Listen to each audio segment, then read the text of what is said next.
Pasok na siguro rin.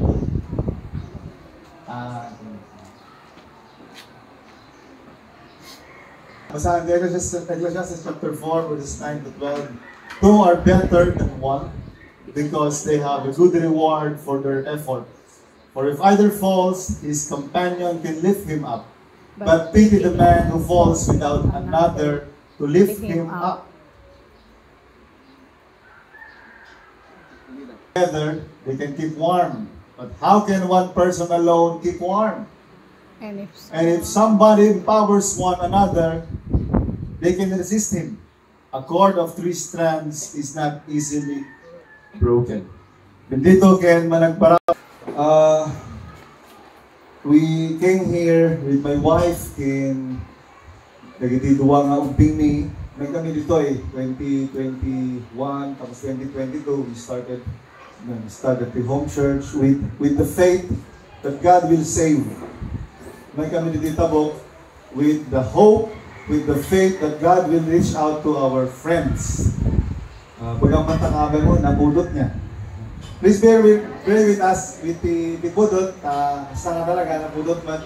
Ang natin mo dito tabok, ang natin mo di Bagyo.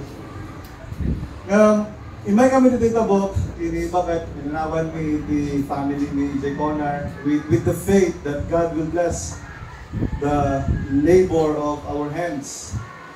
Imay kami dito tabok with the faith that God will provide for our needs. Kaya maragag sa anak na mabiblesak naman panpanonod iti lasod ti duwa nga tawen. Ngayon po Diyos saan nga ng baybayan? Ang nga ng baybayan nga po Diyos. Amen.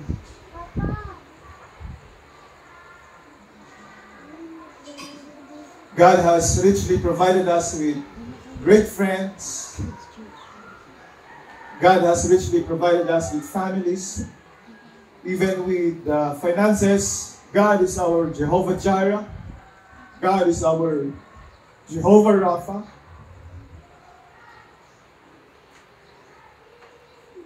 When we responded the call to pastoring, but one thing I learned from my parents, kaya malaki na po Diyos na datoy nagiti naganak mi, who are also ministers. One thing I learned from them, when it comes to ministry, trabaho ni Apo. It is the Lord's doing, and it is the Lord's blessing. Kaya makasang-sangit ako din. Basta-basta ang sangit like Sir Juan eh. Gusto nga nung sangit agad mo Diyo. Di panagministro at sa trabaho ni Apo. Yes, we obey. Yes, we do our best. Yes, we serve. We excel. Amidan ka amin niya, kabulan tayo. Ngayon niya po Diyos timang bendisyon. Amen. Without the blessing of the Lord, all the programs we are doing is nothing. Awan sa Serbina. Amen. Niya po Diyos timang balbali ti tao. Niya po Diyos tibuto mangitad iti growth. Growing together. Nasimbahan lang di pagtutungtungan, iglesia di pagtutungtungan, ni Apo Diyos ti mangitad iti increase. Amen. Kahit kadagdamin nga baligi, nga mabalin nga maragpat, blessed be the name of Jesus. Amen. Glory to God who has enabled us. And we will not glory on ourselves. Hallelujah. Nagdosa ka. Pag-itabig nga ba yung mga ka ng relax sila. Tsaka nagdang Diyos yan. Mi tatangatawan, actually, tatangatawan. Ang lang tatangabulan, our team for the whole year. About harvest, about leveling up, about growing up, about increase. Kaya may isang tema nga, awan ti patinggana. So na if there's a room nga hindi napupuno, hanyag patinggat ipa nakapuno na kat iso ti room for growth. Pagamta ka ba mo mailalago ka pa kapatid? Room for growth, room for improvement, room for learning.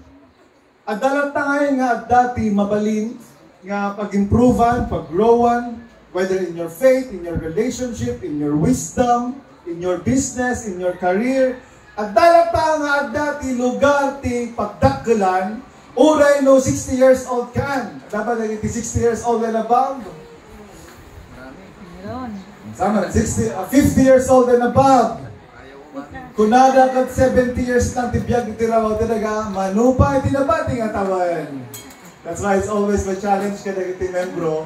Itinabat-bati nga tawtawan taga ni Apo Diyos. Aramatan tayo, amin! Amin para kini Apo Diyos. Amen. Amen. Kat nagmayat ti grow, growing together. Kat nagmayat mag-grow ka, hindi ka nag-iisa, may mga kasama kang nag-grow. Amen. So nga tema tayo kat growing together. Hindi ka nag-iisa, may kasama ka kapatid, kaibigan nga kuna iti kanta. Pagaman takaban mo, we will grow together.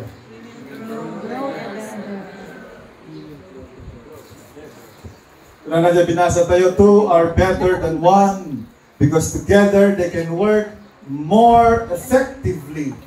If one of them falls down, the other can pick him up.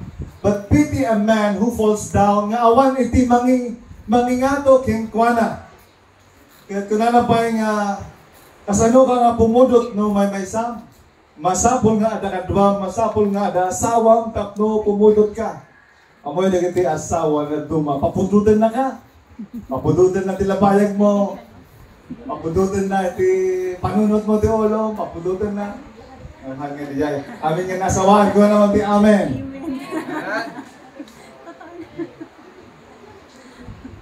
God, masapol tayo ti kakadwa. Masapol tayo ti, the reason why God created Eva, tapno adati kataktakunay ni Adan. Adam was perfectly good. Nasaya atan. Kung nakakita niya sa kulit na po Diyos, it is good. It was perfectly good. Nga nakita niya Apo Diyos, ti kasapulan na ti kadwa. Kat ibaga mo takabay mo, masapul mo ti kadwa. So single pa nata, gungun mo ba sil? Masapul mo ti kadwa. Amoy, dito'y tent nga pinatakdar. Salamat po sa mga nagpatayo ng tents. Salamat din sa nag-donate. Ay, donate ba? Nagpahiram ko pala. Salamat sa mga nagpahiram ng tents. Dito tent ka nito, it is impossible for you to stand it alone. Hindi mo kayang patayuin yan ng mag-isa mo kasi kailangan may hahawak sa dulo. Masapol na damang igaw ni Jay, bangir, damang tengel, tapos saan nga matumba? Same is true with us. Masapol nga adatat tao, uno tao, na mangkikita king ka, mangtenel king ka, tapno tikasta saan ka nga matumba. Amen! Masapol nga adakadua, nga mangkita na likod mo, baka dagaya mo na timang pangorking ka. Masapol nga damang kita, dyan sangom decide mo, kasi mo makita amin nga direksyon. But we thank God if you have friends who can see you, who can help you. Kaya man na kinapod dito, HCIM, na paraburan kami iti kagayam, parabulan kami iti leaders who help us grow in the Lord. Amen. Growing together, stronger together, better together. Nakita iti tema may, especially iti couples night. Happier together. Our Christian walk is never meant to be walked alone. At mas marami, mas masaya. Okay, sabi ulit sa katabi, I am here for you. I am here. Together, we grow together.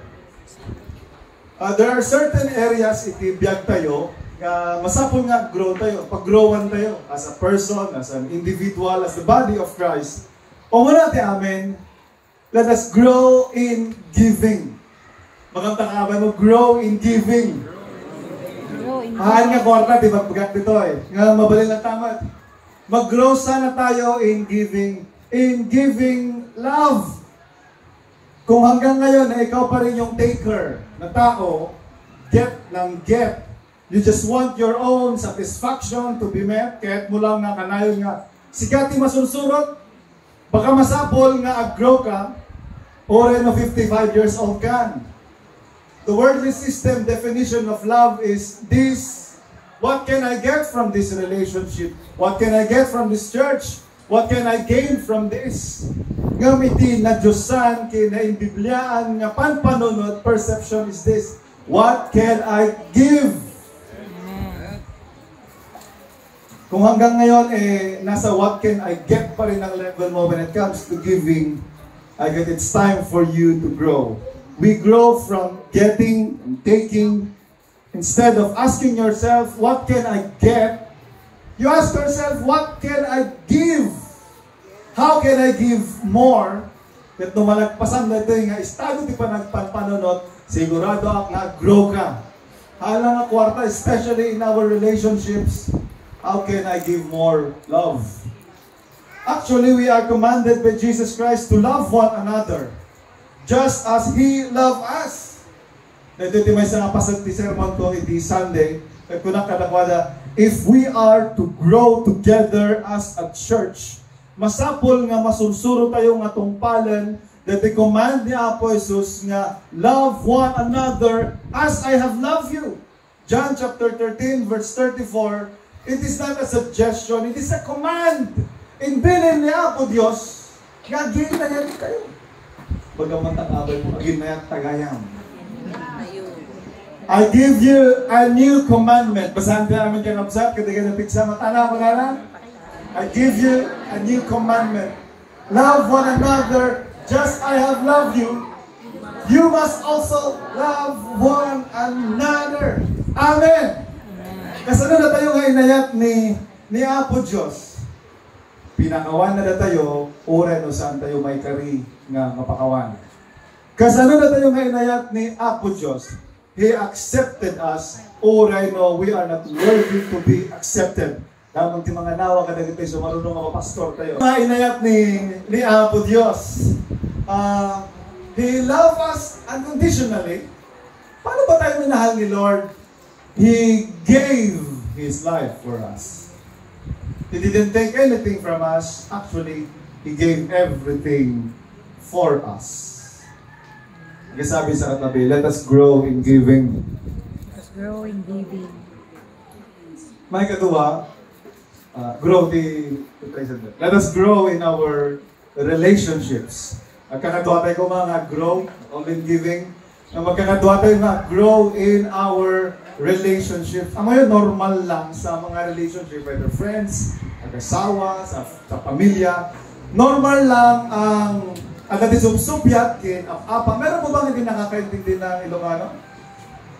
Normal lang ti apa kin subsubyat. Ngano kanayon? Ngano kanayon nga agap apa kin agsubsubyat at the conflict.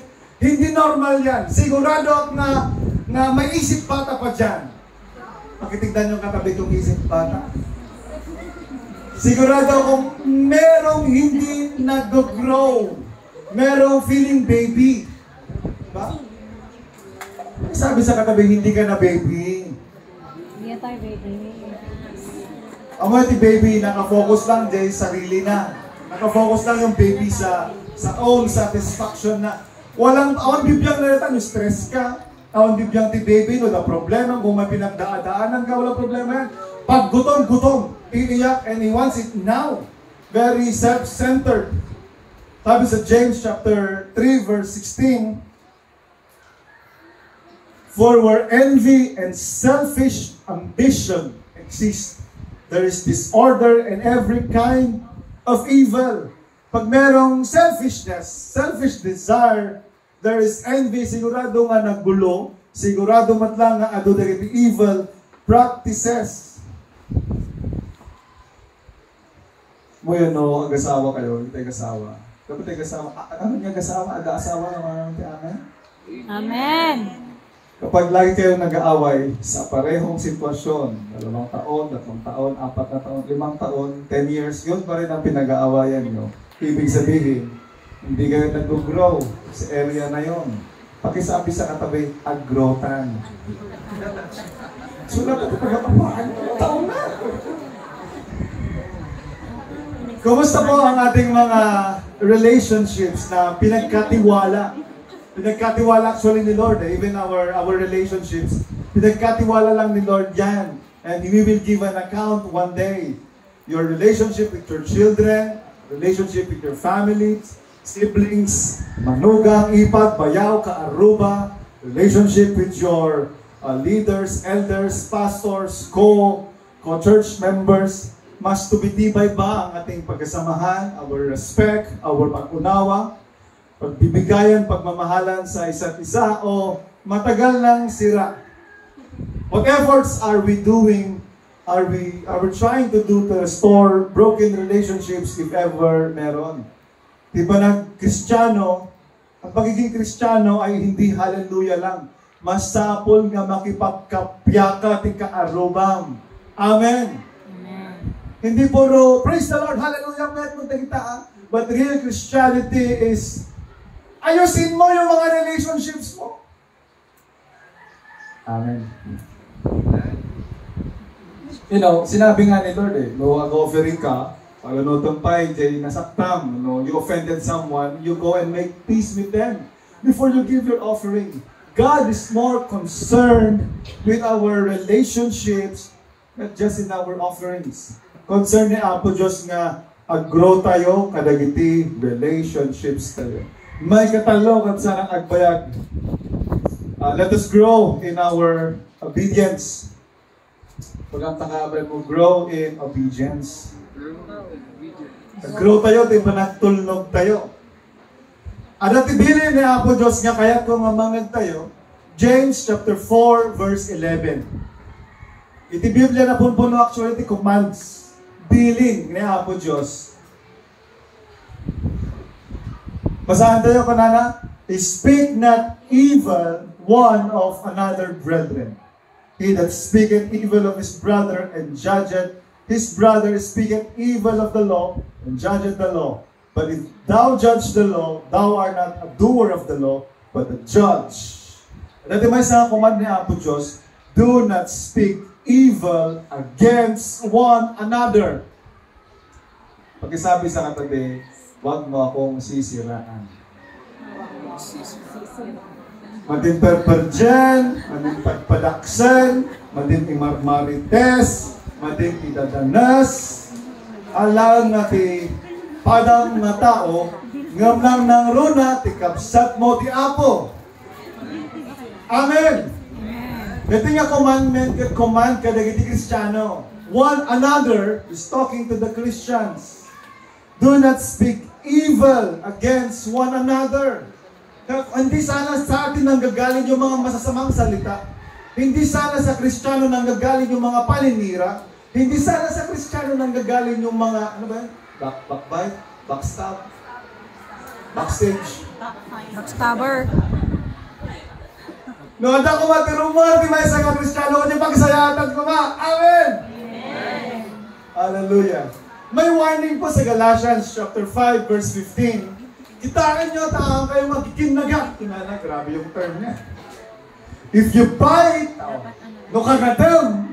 If you bite and devour one another, watch out, or you will be consumed by one another. Haan kumanga nagiti anak niya po dos na kikinagat, agpapinulti, agtitinninag. Kasi nung kas natin mapasamak malagsakan ni Satanas. Ang pagsunod kay Lord ay hindi lang sa pag-iwas sa mga bisyo. Hindi lang sa paglilingkod sa Kanya. Di pa nagtulnog kina po Diyos kat panagtepel mat lang. Panagtepel tangiwat mo nga sa ultima day. Bagang takabay mo, at tepel ka. Hindi lang sa pag-iwas sa bisyo. Ang pagsunod kay Lord, ang alam na lang natin kasi yung pag-iwas sa bisyo Yung hindi pag-inom, hindi pag-sigarilyo, hindi pag-salita ng masarap. Ti panagsurot kini Apo Diyos, taktakal iti kainaigan na jay ugali tayo. Iso nga jay grow together nga po tubot tayo jay kadabunga na. Kadabunga na. The fruit of patience, the fruit of self-control, the fruit of love, the fruit of joy, the fruit of gentleness. Amen. Amen. How well are we doing in our obedience to the words of God? Dapat may isa. 1 Thessalonians chapter 5 verse 11 kunana, therefore encourage one another and build each other up as you are already doing. Encourage one another and build each other up.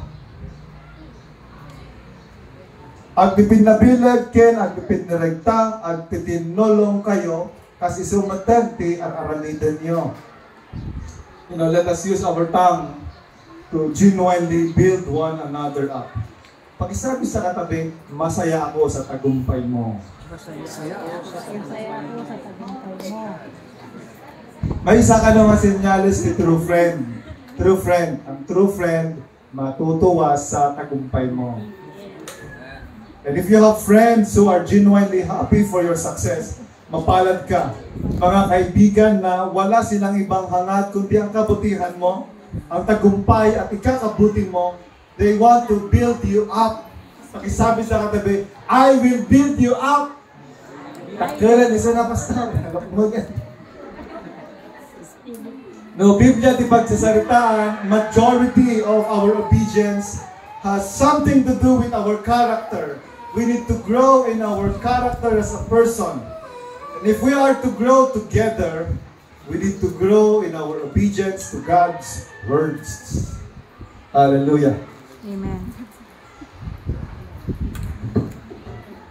So, last but not the least, the letter G, grow together. We grow together in our giving. We grow together in our relationships. We grow together in our obedience to the Lord. And last but not the least, we grow together with our worship. Grow in worship. Pakisabi sa katabi, grow in worship. Kung nag-grow ang wallet mo, okay yan. Maganda yan kung nag-grow ang wallet mo. Pero kung hindi nag-grow ang pag-worship mo kay Lord, dehado yan. May problema yan. For what shall it profit a man if he gains the whole world, but loses his own soul? Sabi sa 1 John chapter 3, I pray that you prosper in all things, be in health, just as your soul would also prosper. Kaya mo man takabay mo no, nasalunat mat lang. Nasalunat mat lang ba na takabay mo? Kung tisalunat kami, kat saan lang ang physical, also emotional, mental health, relational health, and most importantly, spiritual health. Spiritual health, kat iso iti panagdayaw tayo kinihapo Diyos. Paano ba lalago ang isang tao? Naglalumalago yan pag nagbibigay, nagpupuri, nagpapasalamat, at sumasamba sa Diyos. Ulitat mo nun, paano ba lumalago ang isang tao in worship? Lalago yan pag marunong magbigay. Nagbibigay yan. Nagbibigay, magpupuri, marunong magpuri, marunong magpasalamat, at magsamba sa Diyos. And you will go higher above your circumstances if you really learn you're growing in your worship with the Lord. Pag ang takaban mo, masapol na grow ka. Masapol na mag-grow ka. Masapol nga ang grow tayo, ti panagdayaw tayo kini Apo Diyos. Matanan tayo ko mga level nga kwa. The Lord gave, the Lord has taken away. Blessed be the name of the Lord. Matanan tayo ko mga dijay. Estalo ti pamati. Sino mo iti dapat nga i-worship tayo? Iso ti rason, mga nga dati ng tangalaw. We came here to worship the one who gave us life, the one who died on the cross for us. Philippians chapter 2 reminds us, every knee will bow, every tongue will confess that Jesus is Lord. We worship no other Lord but Jesus alone. Amen. Isa sa mga goals ng HCIF is authentic worship. Pudpudno nga panagdayaw kini Apo Diyos. Ayaw namin ng peking pag-worship kay Lord. Ayaw namin ng pakitang tao. Ayaw namin ng superficial na pag-worship kay Lord. We want in this church to worship God authentically, genuine, wholeheartedly. Oray na po to. Amen. Ngayon, dayaw tayo niya Apo Diyos na pudpudno. Because that is why we are here. May isang purpose di tao dito. Dayaw tayo niya Apo Diyos. Katyaman lamang na i-worship mo na si Lord, you worship Him with all your heart. You thank Him with all your strength. We praise Him with all our being. Let us grow in worship. Pagkatano na niya Apo Diyos nga grow tayo. Growing in giving, growing in our relationships, growing in obedience, and growing in worship. Kaya talaga tayo nga pa nag-grow, we need one another. If we are serious in growing, pakisabi ulit sa katabi, I need you. I need you. Kailangan mo yan para mag-grow ka. At mamatiyak na if we are really intentional, we can really grow together as a church and as an individual. Malay tayo, tinagan tiyak. Doon tayo na tumakbo.